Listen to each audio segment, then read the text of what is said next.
let's go ahead and start talking about if big dogs are profitable. So basically, long story short, a lot of my coaching clients will tell me things like, I need to increase my prices, and they'll want to have their Shih Tzu Yorkie price at $60 or $100. But then when I say, okay, well, how much is a doodle then?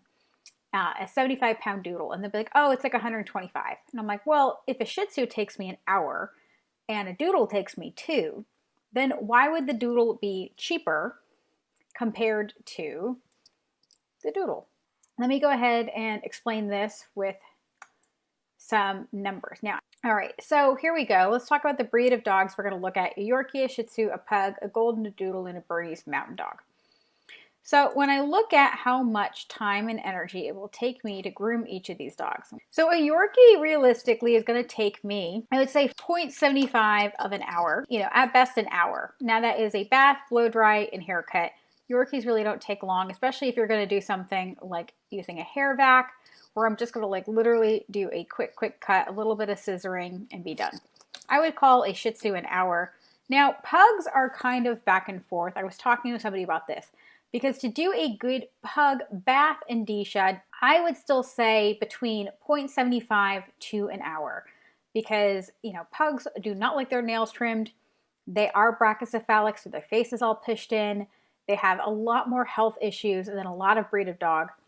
So for me, when I think about a Pug, that Pug should still take me 45 minutes. Now, when I think about a Golden Retriever, it does depend upon what you're doing with that Golden Retriever, how often it's groomed, how big it is, how much coat it has. So let's assume this Golden is going to take me realistically 1.5 on the low end and 2 hours on the high end.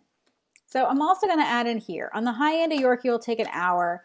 On the high end, a Shih Tzu could take me an hour and a half. And on the high end, a Pug could take me about an hour.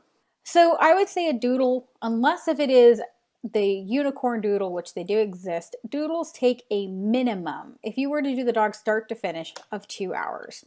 Now, I think that a Doodle taking 2 hours, somebody might say, oh, well, this Doodle is not going to take that long. The Doodle is going to take less time, etc. Well, I have a standard poodle who is 45 pounds, and if I basically shave her bald and bathe and blow dry her and scissor her up, it takes me a minimum of 2 hours.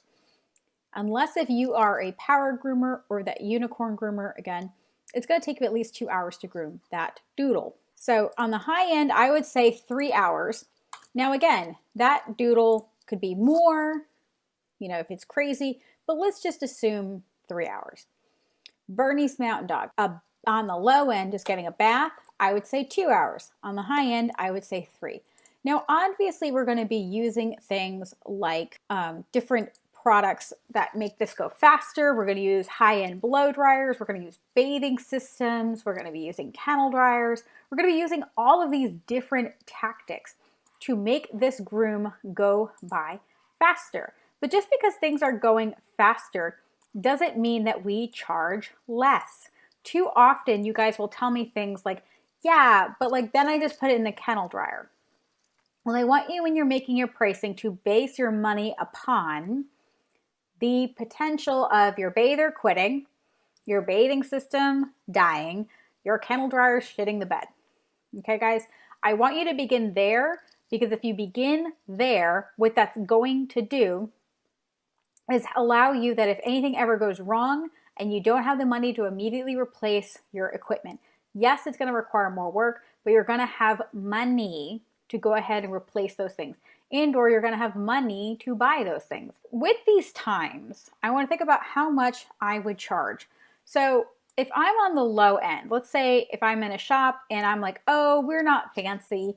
We charge $40 for a Yorkie, $50 for a Shih Tzu, $30 for a Pug. I've heard of something, let's say $55 for a Golden, $100 for a Doodle, which even then, I feel like that person would, if that person's charging $55 for a Golden, they're probably charging $75 for a Doodle, and they're probably charging $85 for a Bernese Mountain Dog. Now, part of me wants to just scream and kick and all of that, but I'm not going to. What I'm going to do is I'm just going to use math instead of emotions to break down how much this is going to cost. So what I'm doing here is I'm taking this amount and I'm going to divide it by how much we are earning an hour.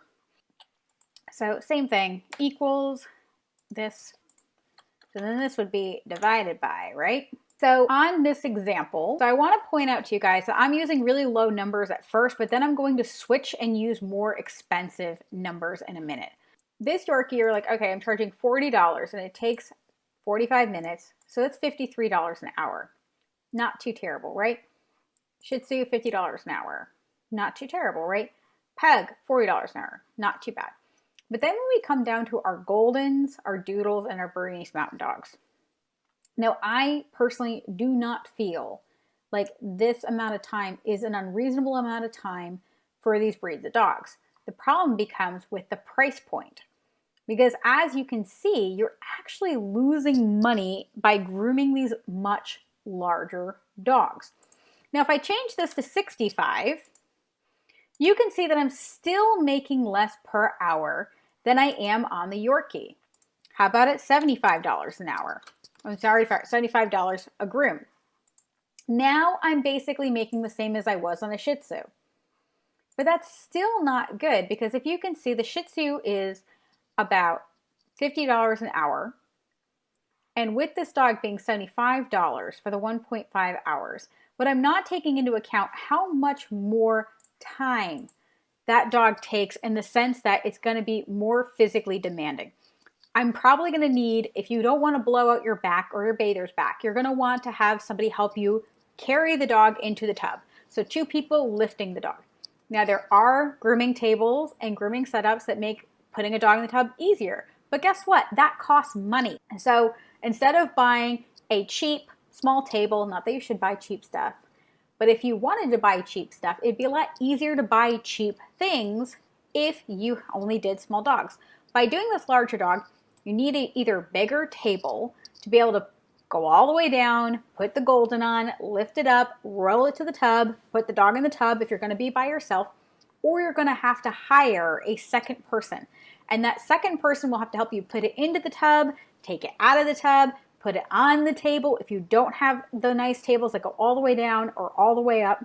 And if that dog is a complete nutter fish, you know, when the one who do this, you might need a second person just to keep the dog still enough to be able to do something. Now, you could definitely need that with a smaller dog, but a smaller dog is not going to blow your back out, blow your groomer's back out.